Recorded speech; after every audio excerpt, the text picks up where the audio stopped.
नमस्कार प्यारों, एक बार फिर से आपका स्वागत है। और आज हम लोग जो टॉपिक शुरू करने वाले हैं that is the operational amplifier. अगर आप बीटेक फर्स्ट सेमेस्टर या सेकेंड सेमेस्टर के स्टूडेंट हैं, फर्स्ट ईयर के स्टूडेंट हैं, तो बेसिक इलेक्ट्रॉनिक इंजीनियरिंग का ये यूनिट नंबर 3 है आपके सिलेबस में। ओके, जैसा कि बच्चों से कमेंट के थ्रू या वो जो मैसेजेस करते रहते हैं उनके थ्रू मुझे ऐसा लग रहा है कि ये थोड़ा सा चैलेंजिंग यूनिट है आपके लिए। आपको इसमें कुछ चैलेंज महसूस हो रहे हैं।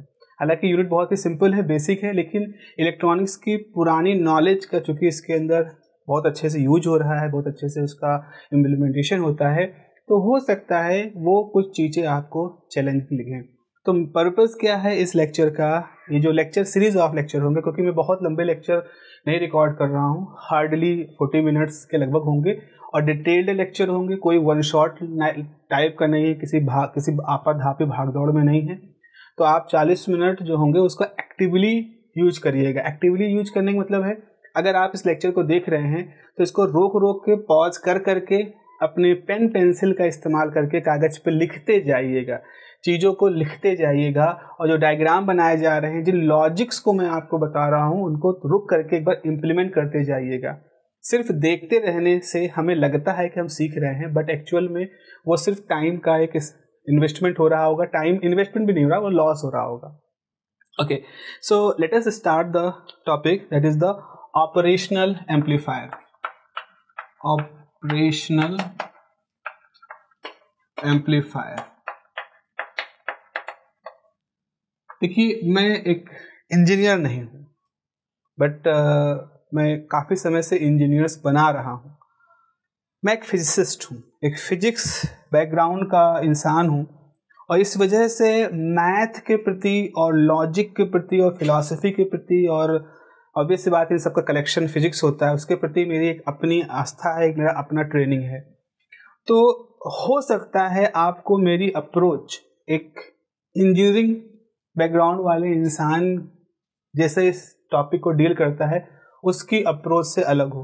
तो मेरी अप्रोच ऐसी होगी कि just start with the scratch. मैं ये नहीं मान के चल रहा हूँ आपको बहुत कुछ आता है इलेक्ट्रॉनिक्स में, आप बहुत बड़े विद्वान हो। बस ये मान के चल रहा हूँ कि कुछ बेसिक चीज़ें हैं जो आपको इलेक्ट्रॉनिक्स के नाम पर आती हैं, और वो मेरा ऐसा मानना लाजमी भी है, क्योंकि आप 12th पास करके आए हो। ये कह देना कि नहीं 12th मेरा बर्बाद है, जीरो है, तो this is very negative attitude. Just try to learn something from your 12th। So 12th में ही एक चीज़ है, एम्पलीफायर के बारे में एक शुरुआती जानकारी हम 12th में पढ़ते हैं। इसमें दो हिस्से हैं। पहला तो है, एक आपका हिस्सा है operational. What do you mean by operational?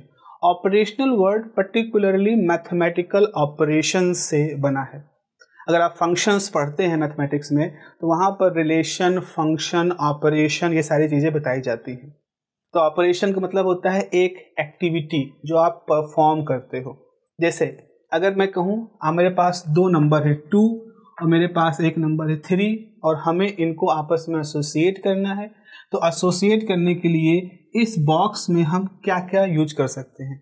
हम इसके अंदर प्लस यूज कर सकते हैं, माइनस यूज कर सकते हैं, डिवीजन यूज कर सकते हैं, मल्टीप्लिकेशन यूज कर सकते हैं। ऐसे हम सिंबल्स यहाँ पर यूज ऐसे कुछ इनको हम ऑपरेशंस कहेंगे, इन एक्टिविटी को हम ऑपरेशन कहेंगे।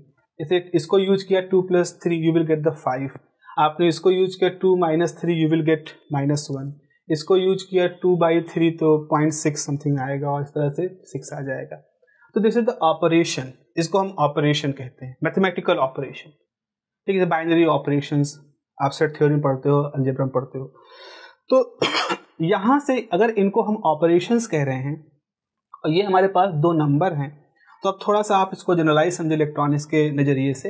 अगर हमारे पास दो इनपुट हैं, वो मतलब this is an input, this is an input, and we are going to, मतलब हम उन दोनों इनपुट को आपस में कुछ एक तरह से समझ लो संबंध उनके बीच में रखना चाहते हैं, किस तरह का संबंध स्थापित करना चाहते हैं।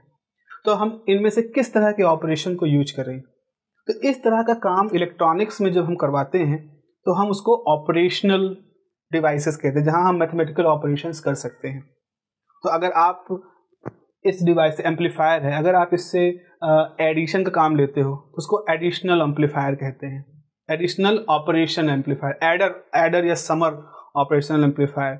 ऐसे ही अगर आप उस पर सब्ट्रैक्शन काम करते हो तो, या डिफरेंशिएशन काम करते हो, इंटीग्रेटर, डिफरेंशिएटर, इस तरह से हम सारे काम करेंगे। तो आगे हम लोग देखेंगे, आपके सिलेबस का हिस्सा है कि कैसे हम इस ऑपरेशनल एम्पलीफायर जो डिवाइस हमने बनाई, इसकी सहायता से हम कैसे डिफरेंट टाइप के मैथमेटिकल, खासतौर पर हम अभी जो पढ़ेंगे, अभी हम एक्सपोनेंशियल लॉग के आपके सिलेबस में नहीं है, हालांकि वो भी किए जा सकते हैं।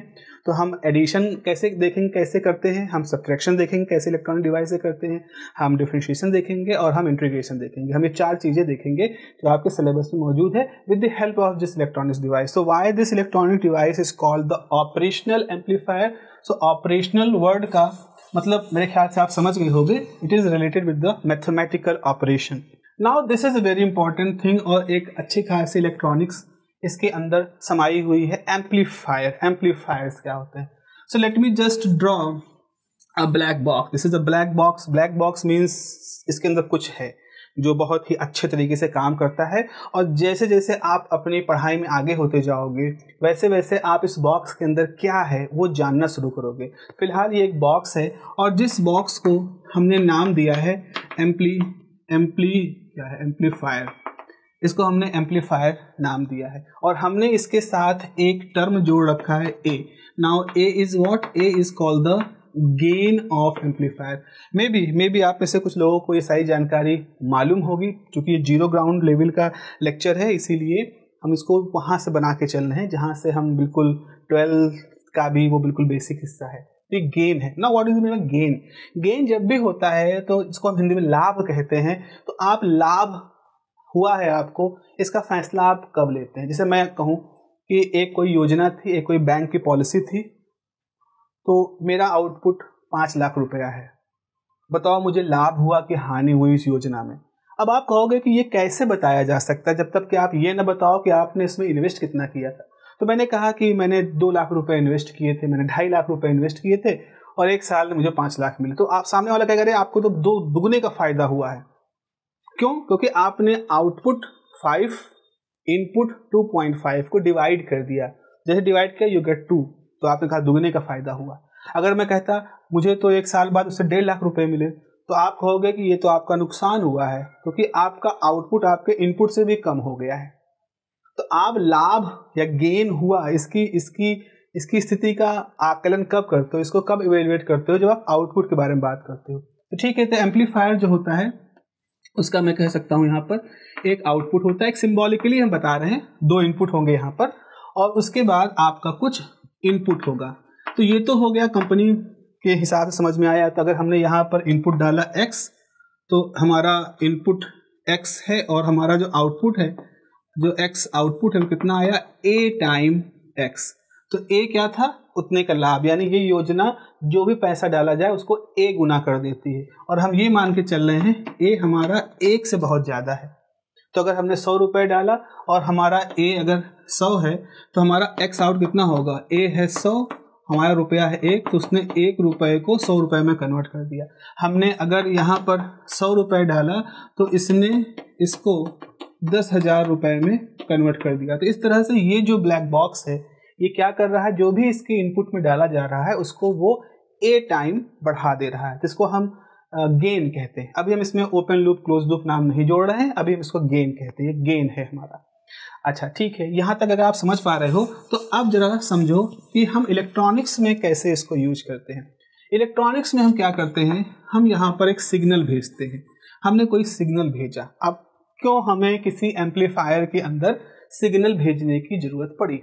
फॉर एग्जाम्पल आप देख रहे हो मेरे पास मेरा माइक है। ये जो मेरा माइक है ये एक बहुत अच्छा एग्जाम्पल है। तार वाले माइक भी आपने देखे हैं, तो कॉर्डलेस माइक है, तार वाले भी माइक भी होते हैं।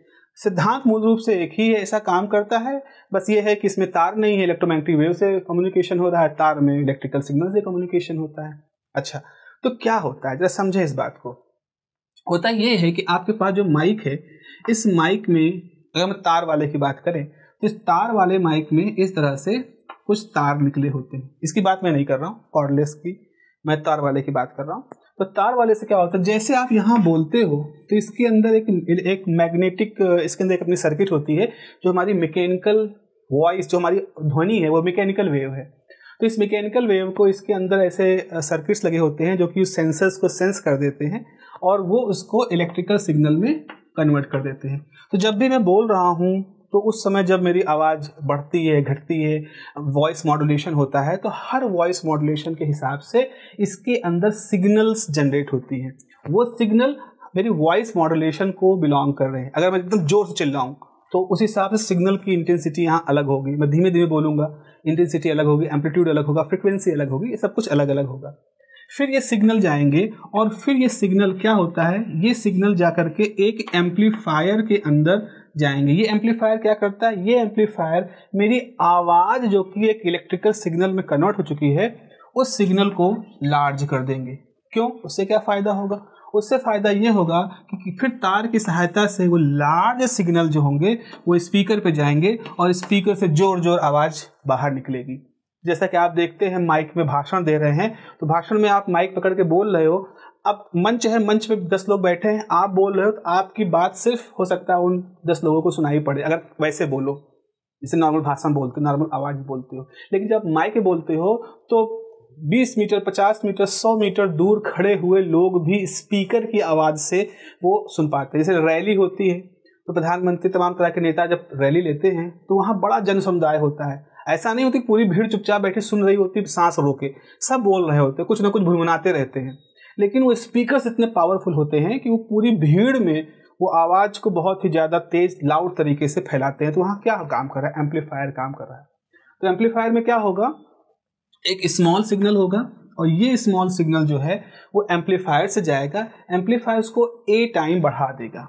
ठीक है, एम्पलीफायर ने इस सिग्नल को ए टाइम बढ़ा दिया। तो जैसा सिग्नल हमने यहाँ इनपुट से भेजा वैसा ही सिग्नल हमको आउटपुट में मिला। मतलब इनका आकार बढ़ गया, आवाज़ बढ़ गई, आवाज़ की पावर आप कह सकते हो बढ़ गई, लेकिन उसकी क्वालिटी नहीं चेंज हुई या उसकी समझ लो कि वो कटी नहीं, छटी नहीं। मतलब जैसे मान लीजिए अगर प्रधानमंत्री जी बोल रहे हैं तो प्रधानमंत्री जी जिस टोन में बोल रहे हैं, जो उनका वोकल जो उनकी आवाज़ है वही आवाज़ ही स्पीकर से बड़े तेज सुनाई पड़ रही।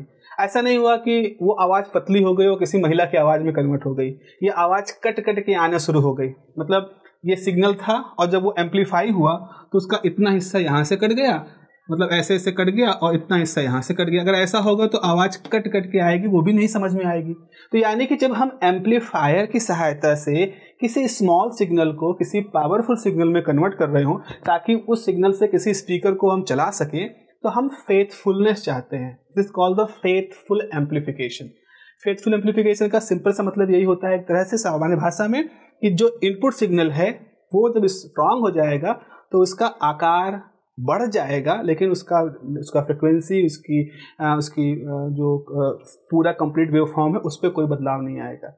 उसमें कुछ ऊपर से नीचे क्लिप नहीं होगा, फ्रिक्वेंसी बढ़ेंगी घटेंगी नहीं, कुछ भी ऐसा नहीं होना, बस खाली उसकी इंटेंसिटी बढ़ा देनी, पावर बढ़ा देना, एक तरह से इसका ये मतलब होता है। तो ये एम्पलीफायर का सामान्य जीवन में हमारा काम है।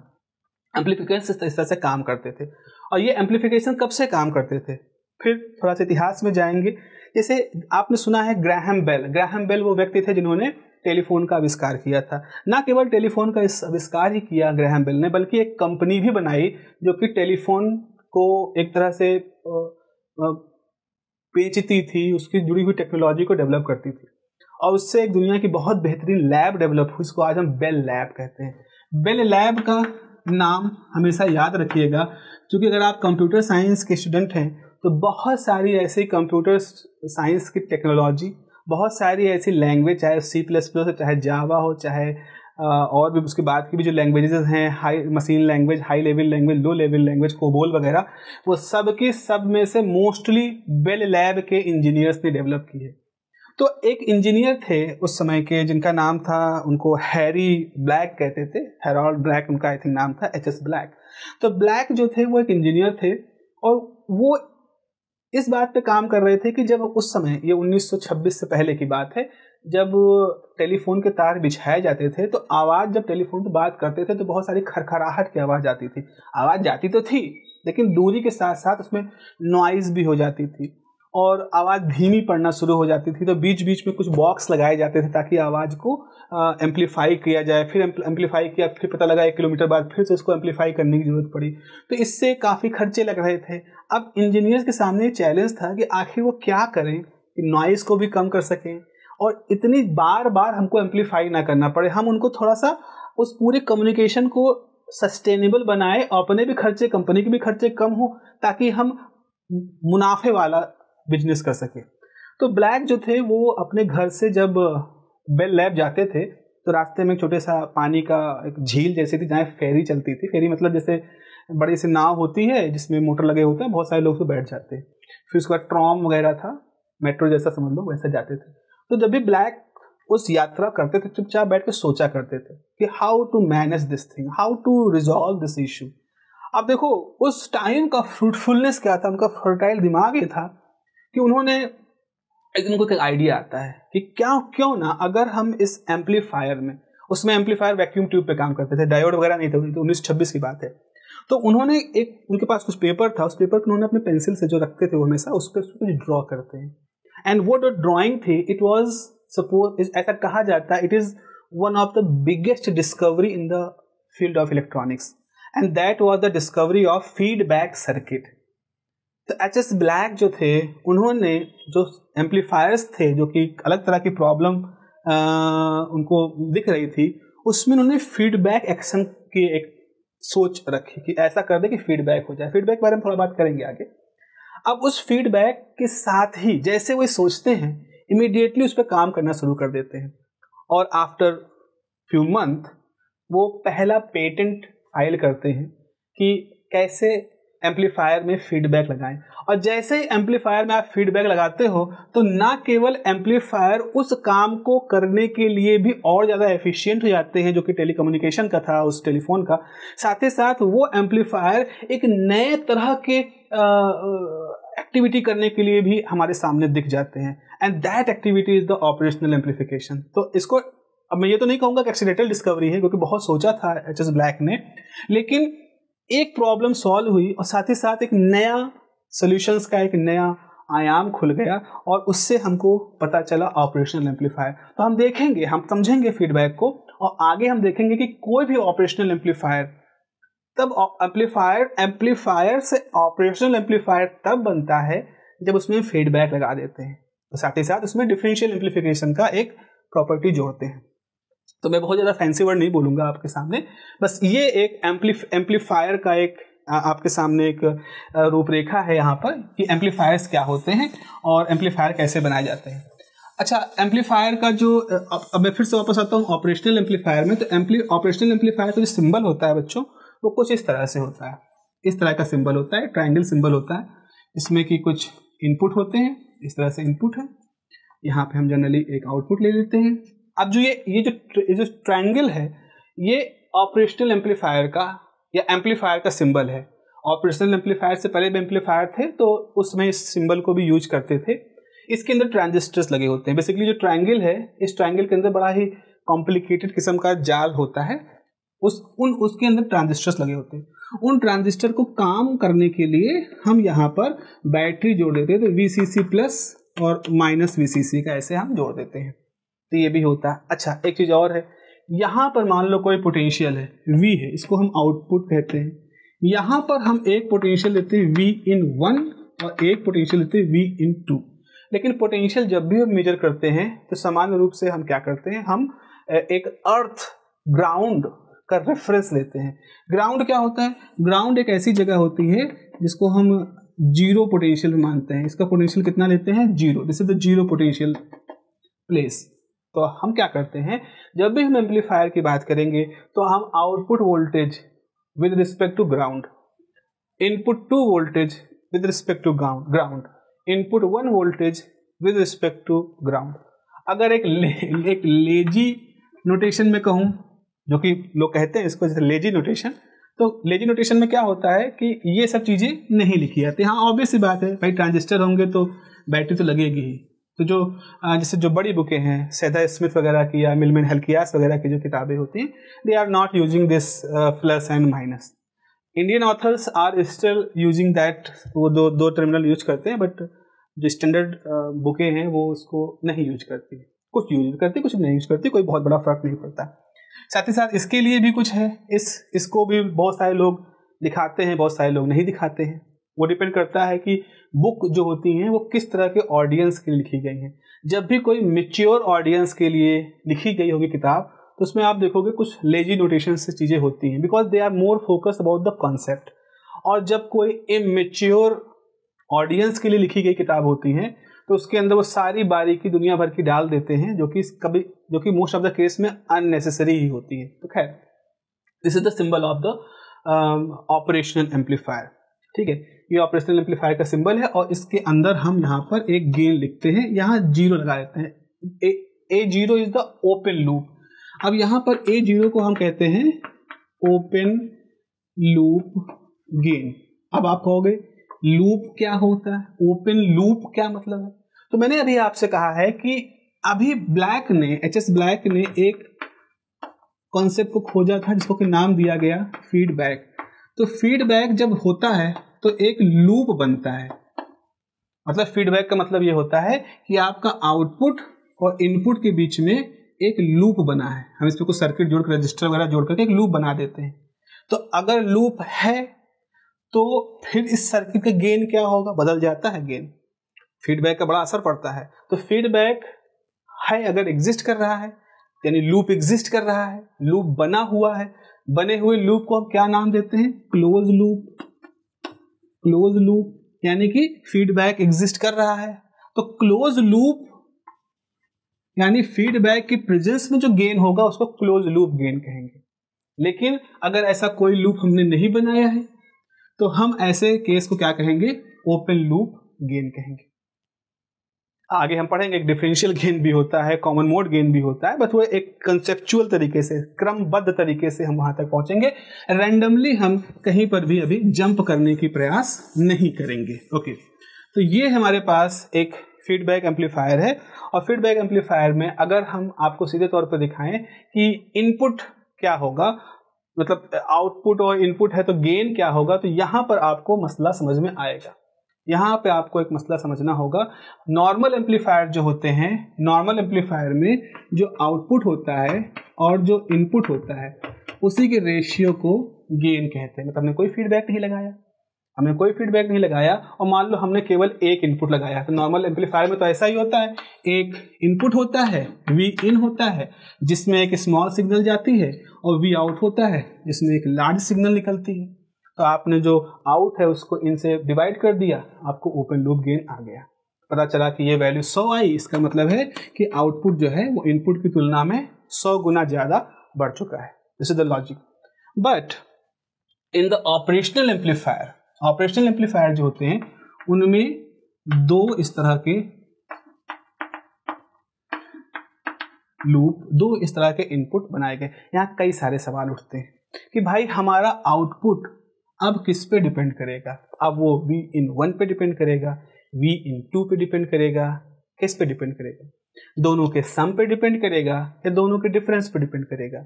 ऐसे सवाल हमारे सामने आते हैं। तो जब एच.एस. ब्लैक ने एम्पलीफिकेशन में फीडबैक खोज की तो उसके बाद फिर एम्पलीफिकेशन में जब लूप लगाया गया और फिर और ज़्यादा उसमें काम हुए, डिफरेंशियल एम्पलीफायर वगैरह को यूज किया गया, तो फिर हमारे पास ये ऑपरेशन, मैथमेटिकल ऑपरेशन करने के लिए ऑपरेशनल एम्पलीफायर की डिस्कवरी हुई और ऑपरेशनल एम्पलीफायर जो है वो हमारे सामने आ गए। अब मैं आपको ऑपरेशनल एम्पलीफायर में कुछ बेसिक आइडिया की तरफ आपको ले जाता हूं। जैसे देखो यहाँ पर ये एम्पलीफायर है, तो अगर हम यहाँ पर इसको देखें तो एक प्लस सिंबल यूज किया गया, एक माइनस सिंबल यूज किया गया। तो ऑपरेशनल एम्पलीफायर जब इस्तेमाल हुआ तो हमारे पास एक प्लस सिंबल था, एक माइनस सिंबल था। अब हमें आज के लेक्चर में कम से कम इस बात को समझना है कि what is the meaning of this plus and what is the meaning of this minus. क्योंकि अगर ये प्लस माइनस का ये जो मतलब है, अगर ये आप अच्छी तरह समझ गए तो पहली बात, आप ऑपरेशनल एम्पलीफायर जुड़े हुए तो बहुत ही फंडामेंटल लेवल की थिंकिंग है उसको डेवलप कर ले जाओगे। This is what the purpose of this teaching. My purpose is to develop a kind of thinking so that कि आप इसके बाद किताबों को पढ़ सको। पूरी तरह से मेरे ऊपर डिपेंड मत रहो। आप किताबों को पढ़ सको। तो इतना बेसिक आप यहाँ से पढ़ लो कि अब आप कोई भी किताब अच्छे से उठाओ तो उसकी चीज़ों को आप समझ सको। क्यों? क्योंकि मतलब देखो, teaching is not for creating dependent people, teaching is a process of freedom. अगर मुझसे पढ़ने के बाद या इस लेक्चर को देखने के बाद आप इतने आज़ाद हो गए हो कि आप कोई भी किताब पढ़ सकते हो, तो इसका मतलब मेरा ये जो जितना काम करना है ये सफल हो गया, यही मेरी सार्थकता है। लेकिन आप अगर बार बार सिर्फ मुझसे ही डिपेंड हो और सिर्फ मेरे लेक्चर को देख रहे हो, इसका मतलब थोड़ी सी लर्निंग आपको और बढ़ानी चाहिए।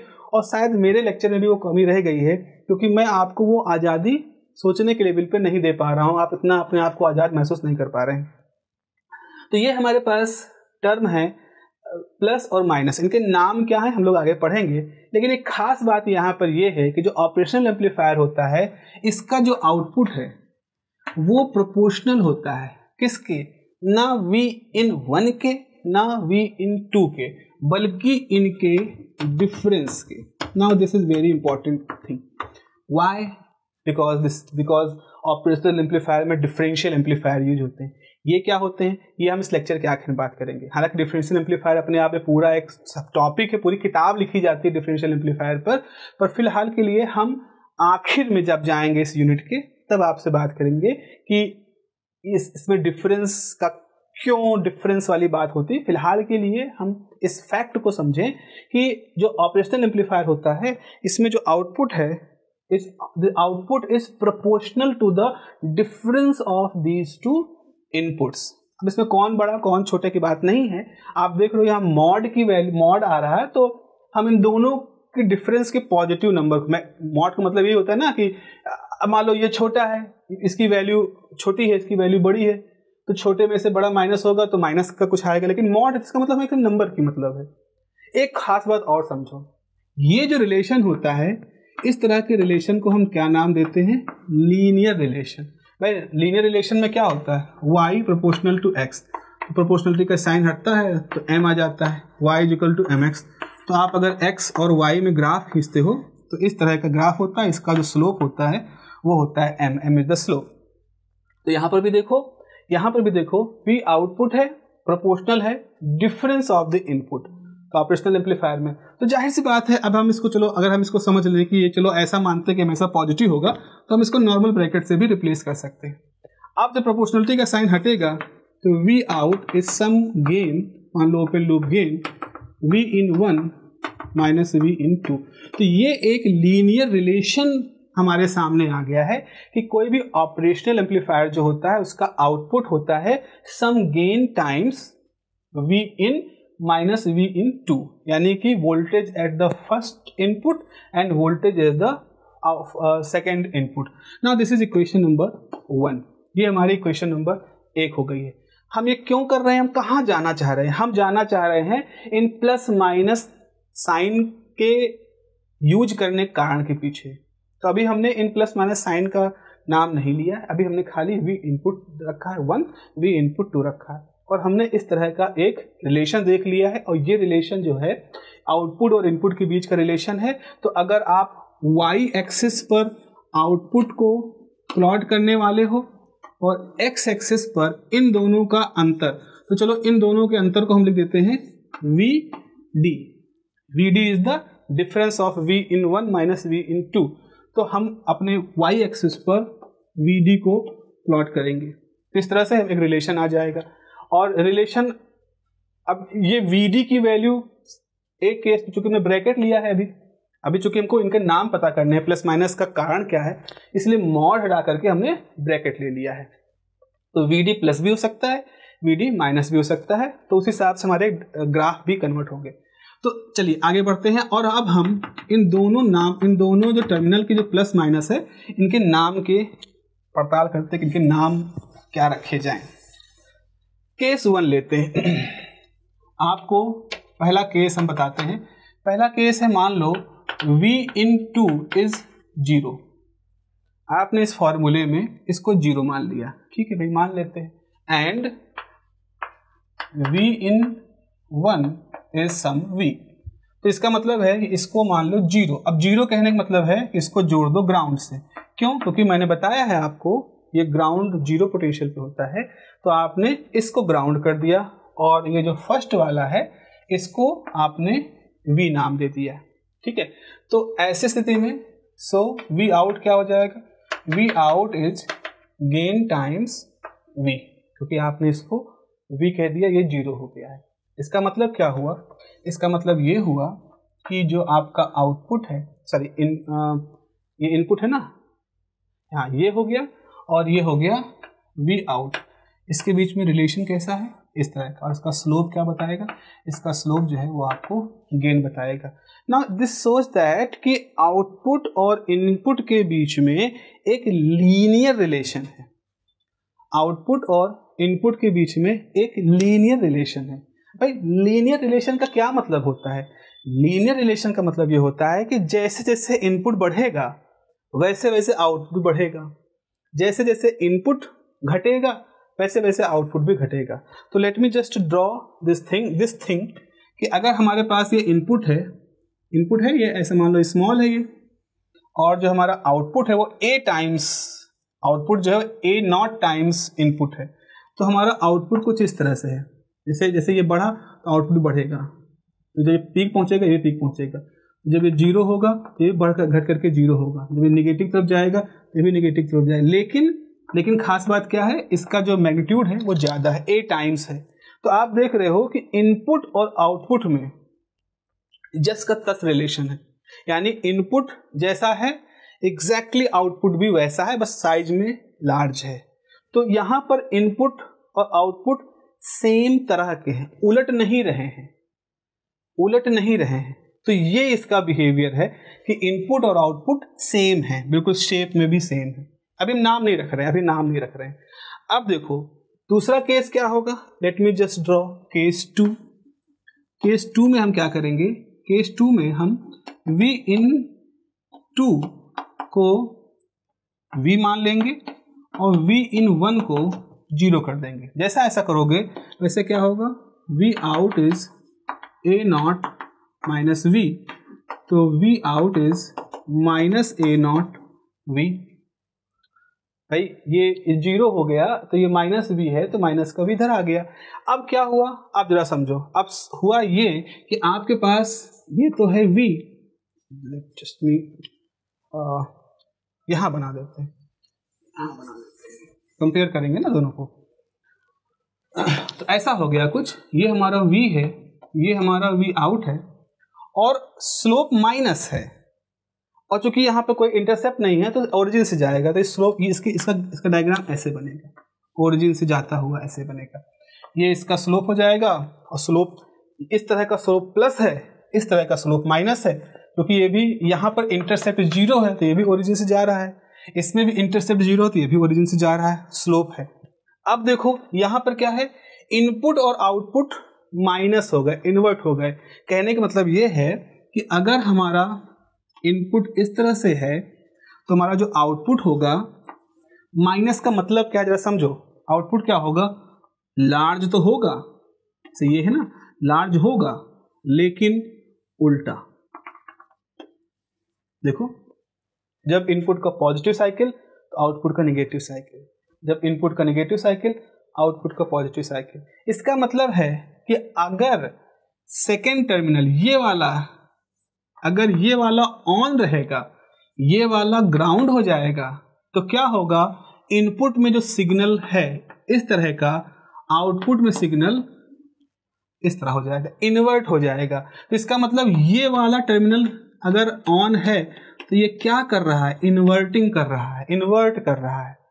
तो इस टर्मिनल को हम नाम देंगे इन्वर्टिंग टर्मिनल। यहाँ माइनस का मतलब निगेटिव पोटेंशियल नहीं है, माइनस का कभी मतलब नहीं है कि आप हमेशा यहाँ पर -2, -3, -4 इतना पोटेंशियल लगाओगे ना, इसका ये मतलब ही नहीं है।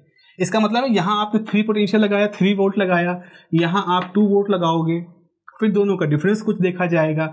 लेकिन इसका मतलब ये है कि यहाँ जो भी पोटेंशियल होगा उसका अगर साइनोसॉइडल फेज है, जैसे ये साइनोसॉइडल फेज है, तो ये टर्मिनल अपना इफेक्ट दिखाएगा और आउटपुट में जो भी कुछ इस टर्मिनल से होकर गुजरेगा उसका फेज इन्वर्ट हो जाएगा। तो ये नेगेटिव साइन फेज के उलटने को दिखा रहा है। ये नेगेटिव साइन नहीं दिखा रहा है कि आपने पोटेंशियल यहाँ 3 रखा तो -3 हो गया। तो ये जो गेन का जो माइनस है, ये माइनस दिखा रहा है कि आउटपुट का फेज इनपुट के फेज से इन्वर्ट है। और अच्छा, अगर ये इन्वर्ट कर रहा है तो ये क्या कर रहा है, ये दिखा रहा है कि आउटपुट का फेज सेम है इनपुट के फेज के। तो इसका मतलब ये क्या हो जाएगा, इसका नाम ऑब्वियसली पड़ जाएगा नॉन इन्वर्टिंग। तो इस तरह से ऑपरेशनल एम्पलीफायर में आपके पास जो ये दो सिरे दिखे, एक प्लस इनपुट 1, एक माइनस इनपुट 2, तो इसको कहते हैं नॉन इन्वर्टिंग और इसे कहते हैं इन्वर्टिंग। ये दो है हमारे पास टर्मिनल होते हैं और हमेशा हम इनको याद रखेंगे और हम इनके इस नामकरण के आधार को याद रखेंगे। और अब हम आगे बढ़ते हैं ये कहते हुए कि चलो शुरू करते हैं ऑपरेशनल एम्पलीफायर की गतिविधि क्या होती है। अच्छा, वो करने से पहले हम कोई भी स्टडी जब करते हैं फिजिक्स में, आपने देखा होगा, हम एक कंडीशन को ढूंढते हैं, जिसे कहते हैं आइडियल कंडीशन। आपने बहुत पढ़ा होगा, जैसे कहाँ पढ़ा होगा, थर्मोडायनामिक्स में 12th में पढ़ा होगा, कार्नो इंजन। तो कार्नो इंजन एक ऐसा आइडियल इंजन है जो कि एज अ हीट इंजन भी काम कर लेता है, एज अ रेफ्रिजरेटर भी काम कर लेता है। हालांकि ऐसे कोई इंजन नहीं होते। ऐसे ही आपने पढ़ा है आइडियल गैसेस जो किसी भी प्रेशर लगा करके वो लिक्विफाई नहीं होती, बॉयल्स लॉ, चार्ल्स लॉ वगैरह को फॉलो करती है। हालांकि मालूम है ऐसा नहीं होता, लेकिन फिर भी हम कुछ आइडियल कंडीशन के तहत अपनी मैथमेटिक्स करते हैं। अब अगर आपके दिमाग में सवाल है कि ऐसा क्यों करते हैं, तो उसका जवाब ये होता है कि जब हम आइडियल सिचुएशन में जा करके अपनी स्टडी करते हैं तो हम एक मैथमेटिकल फ्रेमवर्क को समझ जाते हैं। क्योंकि जैसे चीज़ें जब आइडियल नहीं है, इसका मतलब रियल है मतलब उसमें बहुत सारी कॉम्प्लिकेशंस हैं। तो हम क्या करेंगे, हमारी शुरुआत कैसी होनी चाहिए, सरल से कठिन की तरफ। भाई सरल, पहले हमने एक सिंपल, जैसे आप जो पेंटिंग बनाते हो तो क्या करते हो, पहले बैकग्राउंड कलर कर दिया, उसको सूखने दिया, फिर उसके ऊपर पहाड़ वगैरह बनाए, फिर बैकग्राउंड उसमें किया, फिर थोड़ा सूख गया, फिर आपने उसको धीरे धीरे कॉम्प्लेक्स करते जाते हो ना। तो यही तो तरीका है। पहले एक सिंपलेस्ट, उसमें हमने मान लिया कि उसमें फ्रिक्शन नहीं, हमने मान लिया कि उसका वोल्ट इनफाइनाइट है, हमने मान लिया कि इनपुट इंपीडेंस इनफाइनाइट है, हमने मान लिया कि आउटपुट इंपीडेंस 0 है, हमने मान लिया कि दोनों टर्मिनल के दोनों इनपुट के बीच का वोल्टेज डिफरेंस 0 है, हमने मान लिया करंट नहीं है कुछ इसके अंदर। ये सब आइडियलिस्टिक कंडीशन मान ली, सब अच्छा मान लिया और अपनी मैथमेटिक्स सिंपल करनी शुरू की। देखा कि मैथमेटिक्स में कुछ दिखी, हमें कुछ बिहेवियर दिखना शुरू हुआ। फिर हमने धीरे से उसमें कहा कि नहीं, अगर ये मान लिया जाए कि इनपुट इंपीडेंस सम है, कुछ है, तो क्या होगा, तो हमको मालूम है कौन से टर्म को हमको टच करना है, तो कहाँ मैथमेटिक्स को इंसर्ट करना है। फिर धीरे धीरे करते करते हम कॉम्प्लिकेशन रखे गए उसके अंदर। फिर एक समय हमें ऐसा आया कि हम बहुत ज़्यादा कॉम्प्लिकेशन कर देंगे तो एफिशिएंसी कम हो जाएगी। तो हमने फिर इंजीनियर्स लेवल पे कहा कि आप बहुत ज़्यादा, आप आइडियल नहीं बना सकते लेकिन नियर टू आइडियल तो बना सकते हो, या ऐसे कंडीशन की डिस्कवरी करो जहाँ चीज़ें आइडियल जैसे दिखनी शुरू हो जाएं। तो फिर हम कहते हैं कि ठीक है, हमारा मशीन जो है वो काम तो करेगा, लेकिन उसकी वोल्टेज फ्लक्चुएशन इतनी होनी चाहिए, उसकी टेम्परेचर कंडीशन इतनी होनी चाहिए, उसके ऊपर इतनी ज़्यादा इनपुट नहीं लगना चाहिए, उस पर इतने से ज़्यादा हीट नहीं होनी चाहिए। तो इस तरह से हम एज ए इंजीनियरिंग पर्सपेक्टिव से चीज़ों को डेवलप करते हैं। तो इसी तरह से यहाँ पर भी, क्योंकि बहुत कुछ होने वाला है, इसके अंदर भी बहुत कुछ चल रहा है, इसके अंदर एक आपका डिफरेंस एम्पलीफायर लगा होगा, इसके अंदर एक स्टेज में, कई स्टेज में आरसी कपल्ड एम्पलीफायर लगे होंगे, फिर उसके बाद आखिरी स्टेज में class B push pull amplifier, power amplifier लगा होगा। तो जो ट्राइंगल आपको दिख रहा है, इसके अंदर दुनिया बड़ी ही कठिन है, बड़ी जटिल है। अगर सारी जटिलताओं को रख करके हम देखेंगे तो अभी इस लेवल पे तो आप पढ़ ही नहीं पाओगे।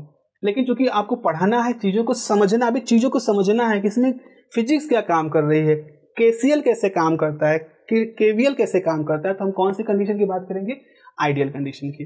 अब आइडियल कंडीशन क्या क्या होती है, अगर हम एक ऑपरेशनल एम्पलीफायर की जब हम पढ़ाई कर रहे होते हैं तो ऑपरेशनल एम्पलीफायर के लिए आइडियल कंडीशन क्या क्या होती हैं, चलिए जल्दी से जरा सा उन आइडियल कंडीशन को एक जगह पर लिख लेते हैं और फिर उनके बारे में उनको यूज करते हुए हम अलग अलग तरह के एम्पलीफायर्स पढ़ेंगे। जैसे ये हम मानते हैं कि जो गेन होगा वो इनफाइनाइट है। फॉर एग्जांपल जो ऑपरेशनल एम्पलीफायर होगा उसका गेन जो है वो इनफाइनाइट मानते हैं, एक हो गया। अब दो आइडियल कंडीशन है जिसको गोल्डन रूल कहते हैं। पॉल हॉलविच जो हैं, जो हार्वर्ड के प्रोफेसर थे, उन्होंने इसको गोल्डन रूल नाम दिया है। आइडियल कंडीशन ही है but golden rule I just like to pronounce the golden rule. Golden rule ये है कि V(1) is nearly equal to V(2), मतलब दोनों जो इनपुट टर्मिनल्स होते हैं उन पे लगभग सेम पोटेंशियल होता है या बहुत कम उनके बीच का पोटेंशियल गैप होता है। कुछ किताबें ऐसा लिखती हैं कि बिल्कुल जीरो होता है, मतलब दोनों सेम होते हैं तो V(1) माइनस V(2) जीरो होता है। बट एज पर पॉल हॉलविच हम इसको ये कहते हैं कि this is the golden rule that says that कि ये दोनों इनपुट लगभग बराबर होते हैं। अब आप कहोगे सर लगभग बराबर, क्या हम करेंगे बराबर? मतलब जब भी हम ऑपरेशनल एम्पलीफायर करने जाएंगे, यूज करेंगे, तो क्या हमें इस बात का ध्यान रखना पड़ेगा कि V(1) और V(2) की वैल्यू बराबर हो? ये हमारी जिम्मेदारी है करने? तो मैं कहूँगा नहीं, यही तो जादू है। आप जैसे ही आप इसके अंदर जैसे फीडबैक लगाओगे, जैसे ही आप इस ऑपरेशनल एम्पलीफायर पे फीडबैक सर्किट अप्लाई करोगे, तो फीडबैक सर्किट में क्या होगा, आउटपुट का हिस्सा इनपुट में आएगा। तो वो आउटपुट का हिस्सा जब इनपुट में आएगा तो ऑटोमेटिकली वो अपने आप को इस तरह से इरिटेशन करेगा, लूप ऐसे इस तरह से एडजस्ट करेगा कि अल्टीमेटली दोनों इनपुट के जो पोटेंशियल वो सेम हो जाएंगे। This is the beauty of operational amplifier, it is self corrective. ये अपनी उपचार खुद कर लेता है, आज के आपको चिंता करने की आवश्यकता नहीं होती है। And this is the power of the feedback circuit. इसीलिए फीडबैक सर्किट जो होता है वो इतना इंपॉर्टेंट फैक्टर है इलेक्ट्रॉनिक्स में। Let me just tell you what is the feedback. Let me just मैं बहुत बार फीडबैक कह रहा हूँ, तो मैं जल्दी से कंडीशन लिख देता हूँ। पहली बात तो है V इनपुट लगभग बराबर होगा V(2) के, और गोल्डन रूल 2 जो है वो ये है कि जो ऑपरेशनल एम्पलीफायर होता है उसमें इनपुट करंट जीरो होती है। इनपुट इम्पीडेंस बहुत ज़्यादा उसमें माना जाता है, तो हम कहते हैं कि no input current exist in the operational amplifier. These are the two golden rules, जो कि हम उसकी आइडियल कंडीशन को भी कह सकते हैं। तो आइडियल कंडीशन में हम क्या कहते हैं कि उसका जो दोनों इनपुट पोटेंशियल लगभग बराबर होता है, डिफरेंस करो लगभग जीरो होता है, और इनपुट करंट कोई नहीं होती। और ये कैसे अश्योर होता है कि दोनों पोटेंशियल के वोल्टेज बराबर होगा? उसमें फीडबैक का बहुत बड़ा रोल होके आता है। Now just let me just tell you something about, just lecture खत्म करने से पहले मैं बहुत ही उत्साहित हूँ फीडबैक के बारे में बताने के लिए। बच्चों, आप लोगों ने वो देखिए साइकिल जो बच्चे चलाते हैं, तो जब बच्चे साइकिल चलाते हैं, छोटे बच्चे, मैं मतलब बहुत छोटे भी नहीं, सीख रहे हैं साइकिल, तो आप उसमें सपोर्टर होते हैं। सपोर्टर में क्या होता है, जैसे आपके पास ये साइकिल है, तो ये आपका साइकिल का इस तरह का था ना, ये आपका है, यहाँ पहिया, यहाँ पैडल लगी है, और फिर यहाँ पर पहिया लगा है, इस तरह का है, चेन लगी है, यहाँ पर दो और सपोर्टर लगे होते हैं, पीछे भी इस तरह सपोर्टर लगे होते हैं, दो पहिए और लगे होते हैं। तो अब क्या हो रहा होता है, जो बच्चा यहाँ पर चलाना सीख रहा है, तो जैसे मान लो आप साइकिल चला रहे हो, ऐसे आप साइकिल चला रहे हो, स्पीड में चला रहे हो बिल्कुल सही तरीके से, अचानक से क्या हुआ, आप हल्का से झुके, तो आप झुके, तो जैसे झुकते हो तो बगल में एक सपोर्टर लगा होता है, तो सपोर्टर क्या होता है, तुरंत जमीन से टच कर जाता है। जैसे आप झुकोगे जमीन से टच कर जाएगा, जमीन से टच करने से क्या होगा, वो आपके सेंटर ऑफ ग्रेविटी को सपोर्ट करेगा। तो अब आप एकदम से गिर नहीं जाओगे, बल्कि थोड़ा सा अपने आप को संभलने का मौका मिलेगा। लेकिन जैसे ही वो सपोर्टर टच करेगा जमीन से, तो वो पहिया भी अब फ्रिक्शन लेना शुरू कर देगा। तो जो आपके साइकिल की स्पीड थी जब आप झुके नहीं थे, उससे थोड़ी स्पीड कम होगी, भाई कम तो हो जाएगी ना, रगड़ लग रही है तो। लेकिन इस स्पीड में आपका लॉस हुआ, लेकिन आप गिरे नहीं। वैसे ही आप चले, ऐसे मान लो इधर झुके, इधर का सपोर्टर ने सपोर्ट किया, थोड़ी स्पीड आपसे कंज्यूम कर ली, इधर वाले ने सपोर्ट किया, थोड़ी स्पीड कंज्यूम कर ली। तो यहाँ पर आप अपनी स्टेबिलिटी बनाए रखे हो, मतलब चलाते रहने की प्रक्रिया आप कर रहे हो, तो आपकी स्टेबिलिटी बनी हुई है, लेकिन आपको अपने जो एनर्जी है, स्पीड थी, उससे थोड़ा कॉम्प्रोमाइज़ करना पड़ रहा है। इस तरह का फीडबैक जब कोई सर्किट देखता है, जिसको नेगेटिव फीडबैक कहते हैं, नेगेटिव फीडबैक में क्या होता है कि सर्किट की स्टेबिलिटी बनी रहती, सर्किट स्टेबल रहता है, उसका वोल्टेज करंट कंडीशन स्टेबल रहती है, उसके इनपुट इम्पीडेंस कम होता है, आउटपुट इम्पीडेंस ज़्यादा होता है, उसका जो बैंडविड्थ होता है वो बढ़ा होता है, बहुत सारे अच्छे प्रॉपर्टी होती है। लेकिन एक नुकसान होता है, उसका गेन कम हो जाता है। बिल्कुल वही है, हमने स्पीड से समझौता कर लिया, लेकिन सपोर्टर ने हमारी स्पीड तो हमसे थोड़ी छीन ली, लेकिन हमको स्टेबिलिटी दी। तो ये एक तो ये हो गया नेगेटिव फीडबैक। एक दूसरा होता है, इसको कहते हैं पॉजिटिव फीडबैक, जो नेगेटिव फीडबैक का उल्टा होता है। पॉजिटिव फीडबैक मतलब समथिंग कुछ ऐसा है कि ऐसा कुछ है कि कोई ऐसी मैकेनिज्म यहाँ पर लगी हुई से, यहाँ पर एक हमने कुछ ऐसा लगा दिया है साइकिल में, सपोर्टर नहीं है और आपके पास यहाँ पे कुछ है, तो ये जो मैकेनिज्म है ये बड़ा भारी है, जिसकी वजह से आपका हैंडल पे बड़ा असंतुलन सा है, किसी तरह से आपने भार कर रखा है। वो जो भारी है वो आपको स्पीड दे रहा है, कुछ है उसके अंदर, कुछ ऐसा फ्लाई व्हील, ऐसा कुछ ऐसा इनर्शिया ऐसा कुछ है कि वो आपको स्पीड दे रहा है, तो आपको स्पीड में लाभ मिल रहा है। लेकिन अगर किसी स्टेज पे आपने जरा से भी आपका बैलेंस टेढ़ा हुआ तो वो जो भारी सी आपके हैंडल के पास है वो सेंटर ऑफ ग्रेविटी शिफ्ट कर देगा और फिर उसके बाद फिर आप रिकवर नहीं कर पाओगे, फिर उसी मुड़े यू विल फॉल। तो फायदा आपको तब तक दिख रहा है जब तक हाँ अरे स्पीड बढ़ रही है, स्पीड बड़े कम मेहनत पे स्पीड बढ़ रही है, लेकिन द मोमेंट स्टेबिलिटी डिस्टर्ब हुई you will fall. So this kind of scenario. This is not a very super accurate and complete in all aspect example, but this is an example that you can think at this level. What is the meaning of positive feedback and what is the meaning of negative feedback? तो positive feedbacks gain देता है but stability छीन लेता है हमसे, और जो कि हमें बहुत जरूरत होती है कई जगहों पर। ऑसिलेटर्स में तो हमें पॉजिटिव फीडबैक चाहिए ही चाहिए, लेकिन नेगेटिव फीडबैक जो होता है वो हमसे गेन का हमसे ले लेता है उपहार, लेकिन हमको स्टेबिलिटी और बहुत सारी अच्छी चीज़ें सर्किट के लिए देता है।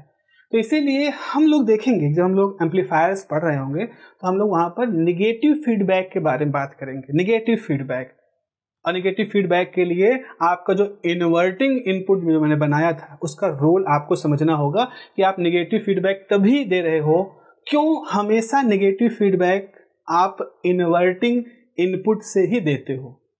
भाई सवाल होगा ना कि नेगेटिव फीडबैक कैसे दें, तो उसके लिए मैं कहूँगा, आपको बताऊंगा कि आपको इन्वर्टिंग इनपुट का इस्तेमाल करना पड़ेगा। तो आप कहोगे सर इन्वर्टिंग इनपुट तो कुछ अजीब सा है कि इनपुट का फेज अलग आउटपुट का फेज अलग, अपोजिट फेज होता है। इनपुट में सिग्नल ऐसे जा रही है, पहले प्लस पॉजिटिव फिर माइनस, मतलब positive half cycle negative half cycle, और उसकी वजह से आउटपुट में पहले नेगेटिव फिर पॉजिटिव होता है।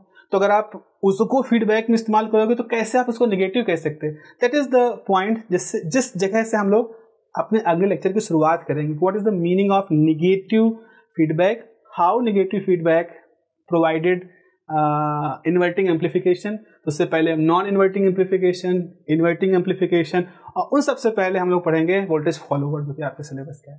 तो मोस्ट पॉजिटिवली हम लोग अगले जो वीडियो होगा वो बहुत ही ज़्यादा इंटरेस्टिंग होगा, बिल्कुल टू द पॉइंट आपके सिलेबस के हिसाब से होगा, जो आपके सिलेबस में जिस पर न्यूमेरिकल बनते हैं, जिस पर आपको डेरिवेशन पूछा जाता है, वो सब कुछ वहाँ पर रहेगा। तो ये वीडियो आपके कंसेप्चुअल शुरुआत थी, और वो होगा थोड़ा सा और to the point application of all this thing. जो भी हमने पढ़ा है ना वो सारे एप्लीकेशन वहाँ पर हम लोग पढ़ेंगे। चलिए मिलते हैं अगले क्लास में। और आप अगर आपको लगता है कि ये फ्रूटफुल है, ये सारा मेहनत हमारी इस समय गर्मी में फ्रूटफुल लग रही है, तो आप सपोर्ट करें इस चैनल को। और सपोर्ट करने के लिए आपको वीडियो देखना है आगे तक, बड़ी मेहनत से बनाए जाते हैं, बड़े अनुभव के साथ में इसको बना रहा होता हूँ। तो अगर आपको लग रहा है कि ये सारा कुछ इसका कुछ सपोर्ट मुझे मिलना चाहिए, तो मैं आपसे कुछ और नहीं कर रहा हूँ, मैं आपसे कोई ऐप डाउनलोड करने के लिए कुछ नहीं कर रहा हूँ। बस इतना कर रहा हूँ कि आप वीडियो पूरा देखें, अपने मित्रों के साथ शेयर करें, ताकि इस चैनल को थोड़ा सा और बूस्ट मिले, मुझे थोड़ा सा और उत्साह मिले। करूँगा तो मैं वैसे भी, आप नहीं भी शेयर करोगे, पढ़ाऊँगा तो मैं वैसे रहा हूँ, लेकिन थोड़ा सा और अच्छा लगेगा ना जब आप कुछ करते हो, थोड़ा उसके लिए जिनके लिए कर रहे हो वो उसको पॉजिटिवली लेते हैं, तो आप अच्छा लगता है। और I am very positive, you people are so great, such a good great spirit, तो आप ज़रूर सपोर्ट करोगे। चलिए, have a nice day, take care, bye bye.